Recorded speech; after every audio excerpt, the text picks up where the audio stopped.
Mheshimiwa Musa Azzan Zungu kwa kuchaguliwa kuwa mbunge wa jimbo la Ilala na kupata imani ya waheshimiwa wabunge waliokuchagua kuwa spika wa bunge hili la 13. Ni imani yangu kuwa uzoefu wako katika bunge hili utakuongoza kusimamia utekelezaji wa shughuli za bunge kwa ufanisi mkubwa. Aidha, nitumie fursa hii kumshukuru kwa dhati Spika mstaafu Mheshimiwa Dr.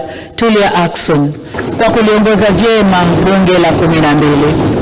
Serikali inaahidi kutoa ushirikiano wa kutosha katika utekelezaji wa majukumu ya bunge hili la 13.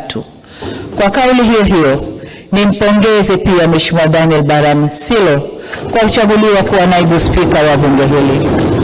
Aidha, nirejee pongezi zangu kwa Mheshimiwa Dr. Mwigulu Nchemba, Waziri Mkuu wa Jamhuri ya Muungano wa Tanzania, ambaye ameapishwa leo asubuhi. Niwapongeze pia waheshimiwa wabunge wote kwa kuaminiwa na Watanzania kuwawakilisha katika kazi adhimu ya kutunga sheria, kuishauri na kuisimamia serikali kupitia bunge hili la 13. Hongereni sana. Waheshimiwa wabunge, hii ni dhamana na dhima kubwa sana mliopewa na wananchi, na vivyo hivyo matarajio ya wananchi kwenu ni makubwa pia. Matarajio yao ni kuwa mtatumia muda wenu mwingi kuwa na mijadala inayoakisi raha na karaha wanazoziona, na mtasimamia na kuishauri serikali ipasavyo juu ya kutatua changamoto zao, na kwamba wakati wote mtajielekeza kulinda maslahi ya wananchi waliowachagua na maslahi mapana ya taifa letu. Mheshimiwa Spika, kwa vigezo vyovyote vile, bunge hili ni jipya.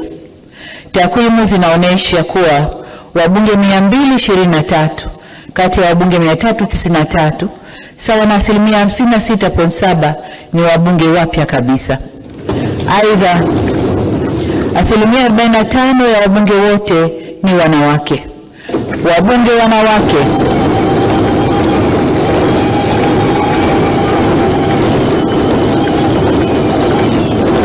asante. Hongereni sana wabunge wanawake. Kwa maendeleo ya sekta ya utalii na huduma za hoteli nchini, Parrot Hotel iliyopo Kaloleni katikati ya jiji la Arusha ni fahari ya Tanzania. Ina bwawa la kisasa la kuogelea na kupumzika kwa watu wa rika zote, mapokezi yenye ubora. Hapa utapata kahawa safi na vinywaji baridi vya kila aina, lifti za kisasa za kupeleka kwenye floor 13 zenye vyumba zaidi ya 100, vyumba vya kulala vyenye mazingira salama na tulivu, vyenye joto la upendo na baridi ya starehe, kumbi za mikutano zenye vifaa vya kisasa, mazungumzo ya kitaifa na kimataifa, sehemu nadhifu ya chakula yenye kuleta hamu, vyakula vyenye viwango vya ubora wa afya. Baada ya uchovu wa kutwa nzima, kuna baa ya kipekee kwa jioni yako ya kukumbukwa. Karibu Parrot Hotel kuonja ladha mpya ya maisha.